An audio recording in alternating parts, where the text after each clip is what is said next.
anger's protective. So sadness is vulnerable. And so if we don't feel safe enough to be vulnerable, then what we will be is angry. Because that's safer. It pushes people away from you, doesn't it? Because it comes from a place of pain, like, Yeah. we think it comes from we don't understand where it comes from, but it actually does come from a place of deep inner pain. Yeah. And as a teacher, we're all human, and sometimes we can feel like we've bitten off more than we can chew, or we have we're feeling overwhelmed, um, and that doesn't mean that there isn't things. There's lots of things that you're dealing with, but how we view those and how we relate to those affects how we're able to deal with them. And that's because I used to have road rage, and sometimes still I have to have a little word with myself, because might get up late, or something will happen and get in the way of me getting out the door, and then I'll be annoyed with the traffic because the traffic gets worse as the morning rolls on, because I purposely leave earlier to miss the traffic. And it's like, you knew you were leaving late, so you can't get angry with these people who were bound to be there.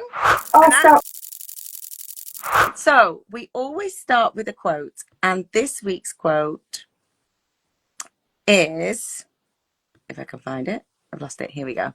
Anger is an easy armor to wear, but it often hides the wounds we never learnt how to tend. yeah, oftentimes we tend to blame the external or the person for our anger or our triggers, but in actual fact, it's a guide to what we actually need to heal within. Yeah, and anger, and I say this, I was explaining this to a teaching assistant the other day, that anger, actually in some children, is really topical. I don't know whether this was at the front of her mind and conversations turned into that, but I've definitely had conversation this week about explaining that sometimes when we're angry, anger's protective. So sadness is vulnerable, and so if we don't feel safe enough to be vulnerable, then what we will be is angry. Because that's safer. It pushes people away from you, doesn't it? Because it comes from a place of pain, like, Yeah. we think it comes from we don't understand where it comes from, but it actually does come from a place of deep inner pain. Yeah. And triggers often cause anger. Triggers can cause different emotions, but the most common and problematic one is anger. So we'll talk about that today. So we're going to do it in 3 parts. So first of all, what does it look like? So when we talk about these things, sometimes people don't recognize it in themselves. Often when we're in repeating patterns or on autopilot, we don't recognize these things. If we're not being openly, if we're not practicing self-awareness, then we don't recognize these things in ourselves. So what could it look like in real life? Why does it happen? What's the cause of it? And finally, what do we do about it? How do we get ourselves unstuck and out of those patterns? So part 1, what does it look like? So recognizing that pattern. So snapping at others in schools might be in the classroom. You might snap at the pupils, and everybody is human in a school. We've got our own things going on. And sometimes it's hard to be emotionally regulated. In fact, I know in parent groups, when I've been kind of in arguments almost, or I'm trying to support the school in supporting my son, who finds it hard to follow the rules. And the parents are always saying, like in these parent groups, these send parent groups, that they need to be emotionally regulated. The staff needs to be emotionally regulated. But often as parents, we're not emotionally regulated, because it's like mama bear comes out, when we think something wrong's happened. And that's that anger, when us as parents are not emotionally regulated is because we're hurt that our child might be going through something that we think is unfair, you know. Yeah, so it's interesting because I recognize in myself that sometimes I'm not, you know, emotionally regulated when I'm dealing with those things because it sparks something in you. Mama Bear comes out and she's like, ah, you know, and the problem is when we're in that emotional state, we don't actually get the best outcome. It just puts other people's walls up, doesn't it? Mm-hmm. Yeah.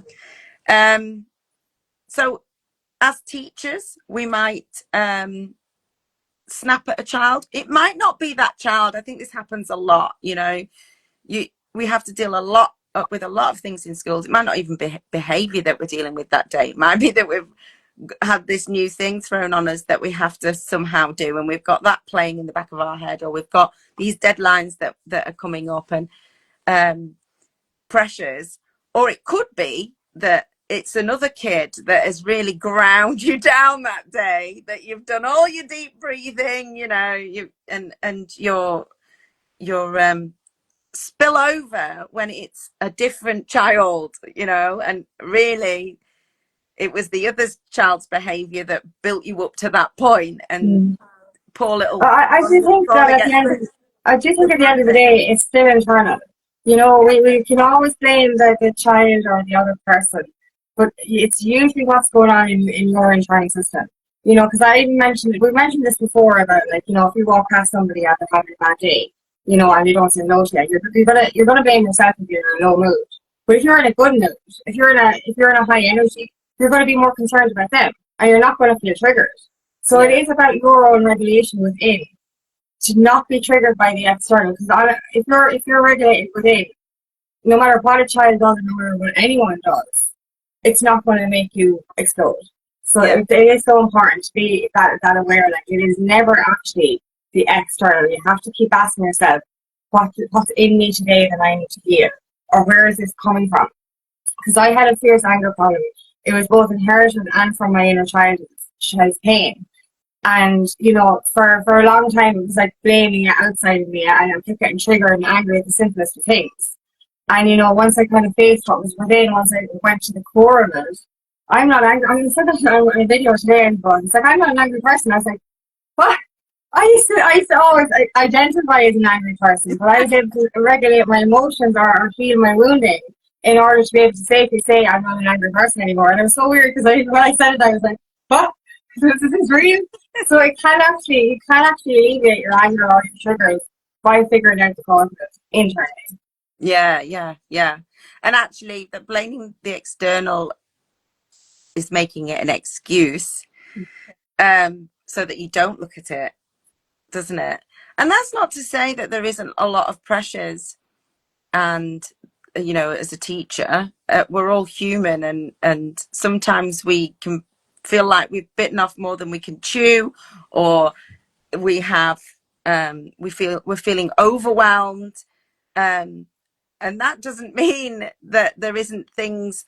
There's lots of things that you're dealing with, but how we view those and how we relate to those affects how we're able to deal with them, doesn't it? Yeah. So somebody giving you feedback, and you weren't ready to hear that you're not perfect. And the thing with feedback is, you know, we get feedback a lot.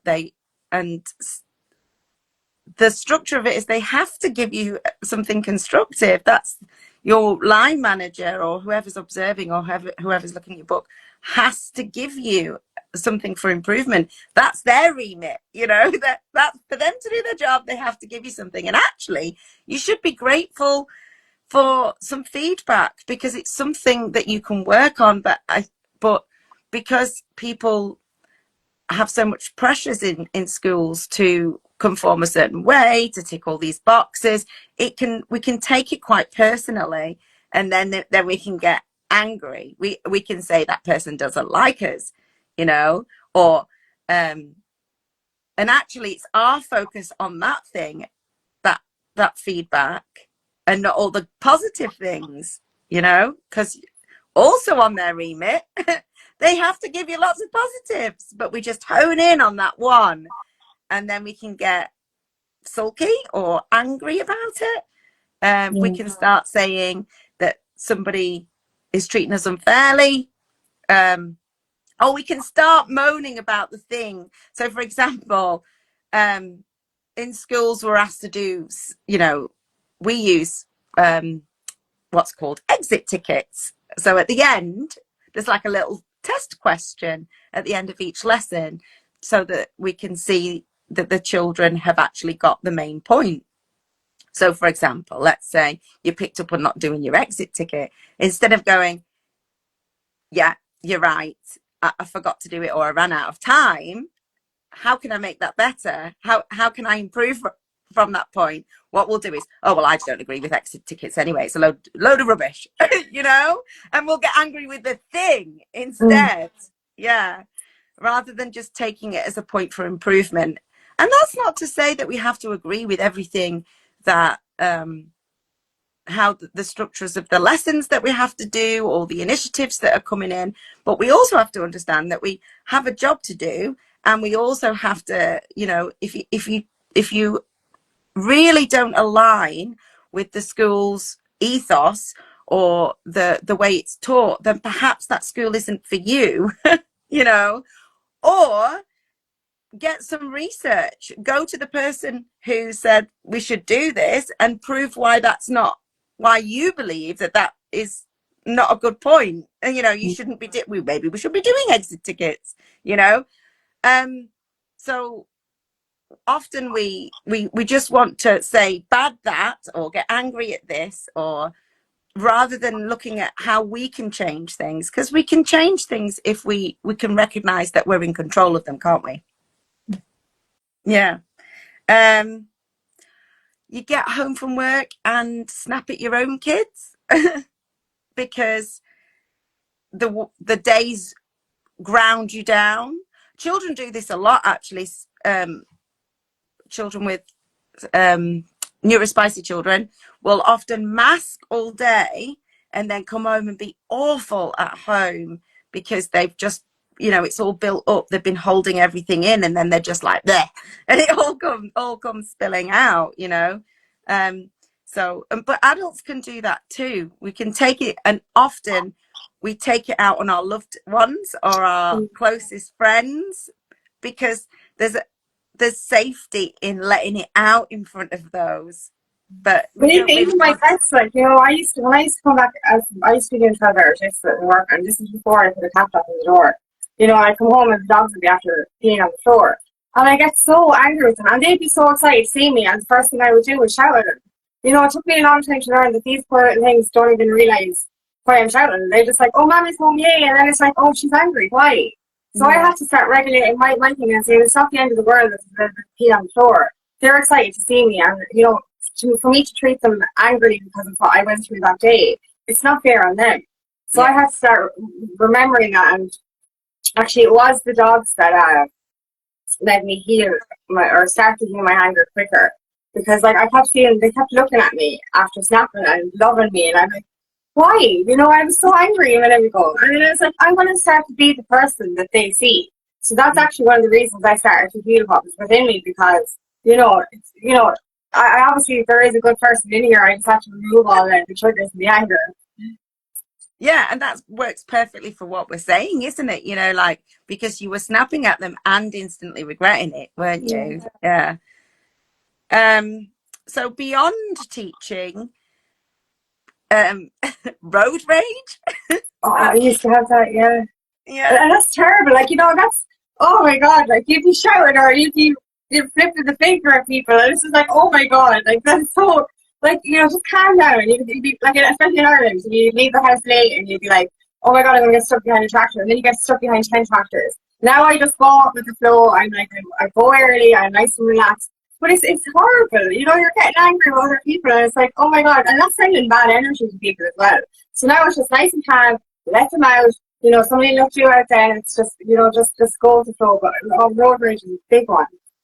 Yeah, I actually found that if there is an opportunity, not stopping all the traffic and getting a bit daft, but if there is an opportunity to let someone out in front of you, always do it, because it shifts the everyone's in my way to I'm letting people in. It shifts it, and because I used to have road rage, and sometimes still I have to have a little word with myself, because I'll might get up late, or something will happen and get in the way of me getting out the door, and then I'll be annoyed with the traffic because the traffic gets worse as the morning rolls on, because I purposely leave earlier to miss the traffic, and it's like, you knew you were leaving late, so you can't get angry with these people who were bound to be there, and Also, actually, I used to get what I used to call path rage.